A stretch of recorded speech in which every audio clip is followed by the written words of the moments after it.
Thank you, Mr. Chairman, and thank you to the committee for inviting me again to address the subject of sanctions. And I think what is so important to recognize now in the year 2023 that we are assessing the effect of our sanctions, Western collective sanctions, is how different the environment is today compared to when the last round, when we applied sanctions, or I should say in the last generation when we applied sanctions during the Cold War, when we the collective West applied sanctions against countries like South Africa. And the reason we could successfully apply sanctions during the Cold War is that we, the collective West, were such a powerful economic force. And that has, of course, shifted with the end of the Cold War. The end of the Cold War delivered just an incredible increase in globalized business. And that matters so much because today, when we apply sanctions, either as a deterrent or as punishment, countries that aren't willing to toe the line with us or don't support our use of sanctions or are just indifferent or are simply want to take advantage of now the country's predicament because it is under sanctions. Those countries today are in a position to undermine our sanctions, and I think that is the biggest challenge we face in administering our sanctions. That yes, we can do so, and we can be very meticulous in designing the sanctions, but there are always countries waiting around the corner to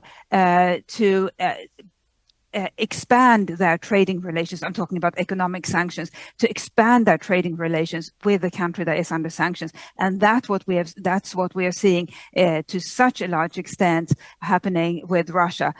We are seeing primarily China increasingly expand its trading relations with Russia, but not just China. India is doing the same. Other countries are doing the same. And that, of course, has the effect that our sanctions are not as powerful as they would be if applied against a background of no other business activity with a sanctioned country. So that doesn't mean that we shouldn't sanction countries, but we should bear in mind that the effectiveness of what we can do through economic sanctions is not what it was during the Cold War. And it's not that we are not going to return to that sort of economic power that we had during the Cold War anytime in the near future. So this is something we have to bear in mind with all sanctions that we apply against Russia or against any other misbehaving country today and in the near future.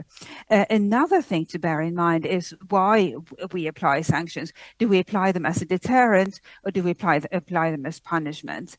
And of course, in the case that you're discussing in the committee today, we, i.e. Russia, the West has been applying sanctions both as a deterrent and as a punishment. So before the invasion of Ukraine, we applied sanctions against Russia to warn it against invading Ukraine. And if it invaded Ukraine, our message was there would be much stronger sanctions. And that's what we then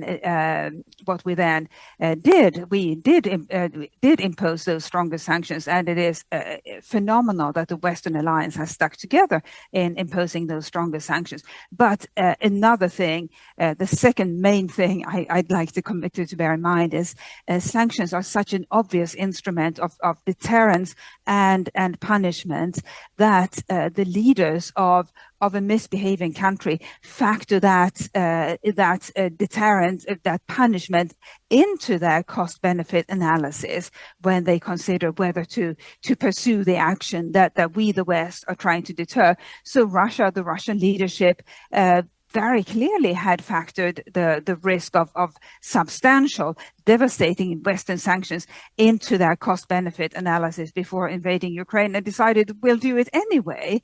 And that is one of the really big challenges of sanctions. It's because they are such a useful tool that they are so extremely predictable, and that makes them less powerful as a deterrent. And in connection with that, a really important thing to bear in mind is that the leaders of a country that is put under sanctions or is about to be put under sanctions may not care whether their country suffers as a result. And I have found over the years that selfishness prevails everywhere. Leaders of countries will think first to themselves, second to their country. And so if we, the West, threaten to impose economic sanctions against Russia as a whole, it may not faze Vladimir Putin that much, or it may not faze the leader of another country against which we threaten sanctions, because actually they themselves don't suffer too much, or they are willing to pay the price. They are willing Ms. Bra, if I could ask you to conclude your remarks in the next 15 seconds, please.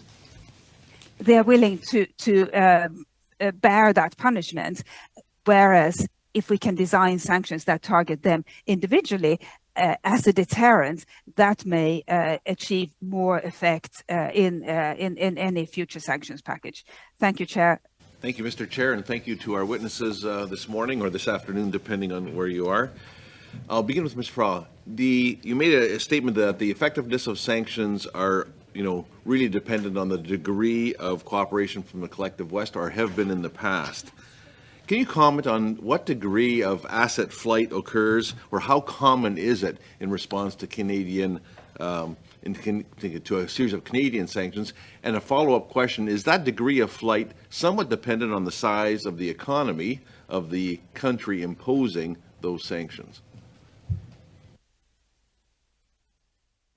So I hope I understood your question correctly. You want to know, you'd like to know the effect of Canadian sanctions on capital flight as it relates to Canada, Canada sanctions against Russia.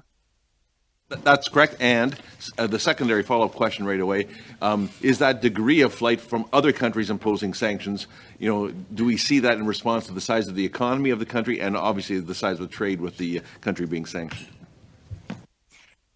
The big advantage that we have as liberal democracies is that we have a safe business environment. So and where the rule of law prevails, and as a result, we haven't seen a lot of flight of the kind that you brought up, that we haven't seen a lot of that occur simply because we are very attractive as countries for businesses to operate in.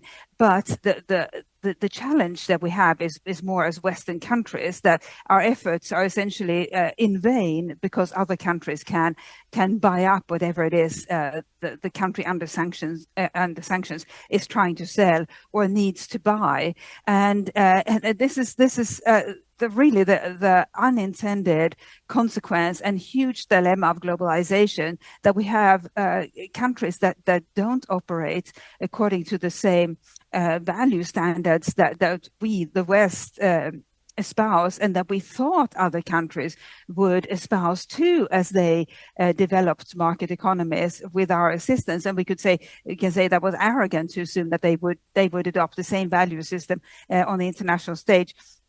But either way, it didn't happen, and now they are major players and can absorb whatever damage it is that or harm it is that we are trying to impose. So I don't think we need to worry that much about a capital flight from our countries, but we need to worry about the effects of our sanctions on the to be sanctioned country. And we should also remember that other countries will look at Russia and say, well, actually, they didn't do too badly despite these unprecedented Western sanctions, because other countries stepped in and essentially blunted the harm. And so other countries can say, well, we're not going to be deterred by the threat of Western sanctions when we want to do something that the West, speaking for the thinking itself to speak for the global community, is trying to prevent us from doing. Thank you.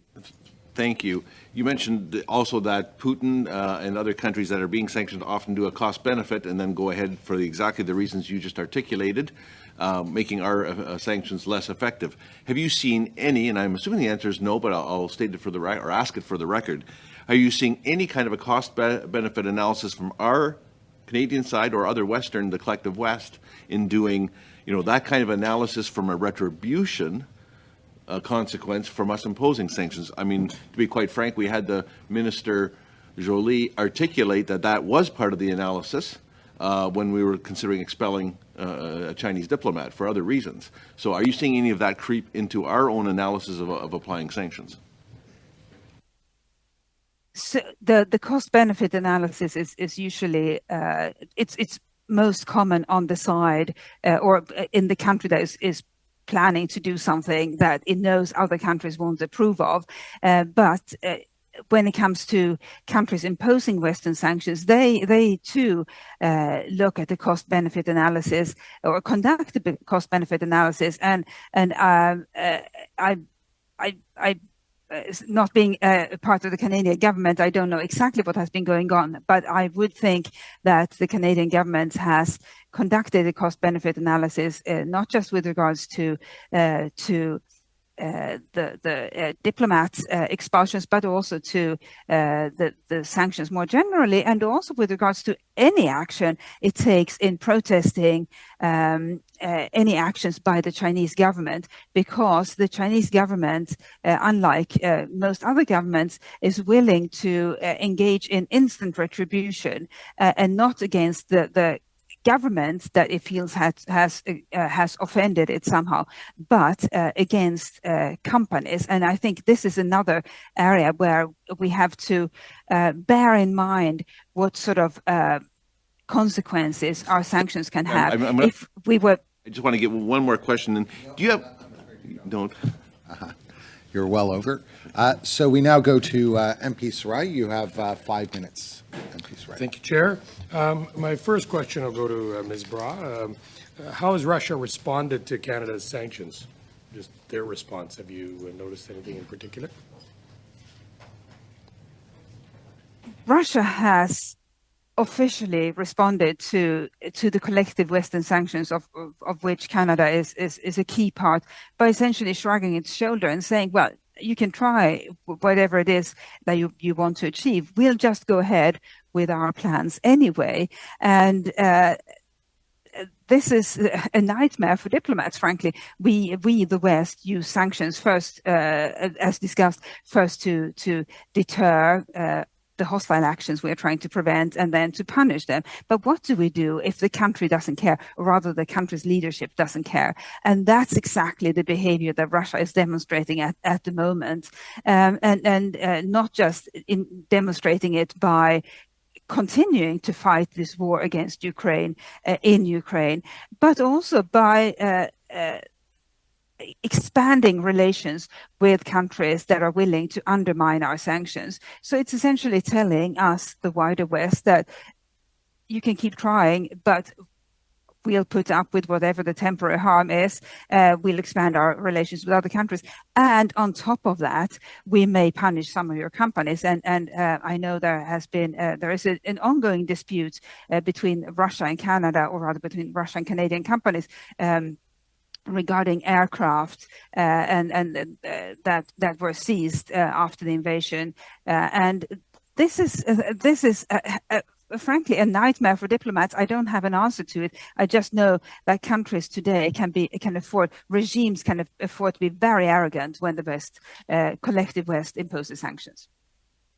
You brought up airplanes, but with them seizing them, but you might have read recently the Canadian government is disposing of a Russian aircraft. How do they perceive that? And Russia had said that as a very critical point in the relationship, or I guess an infringement of their of our relationship. What do you see that their reaction to that could be?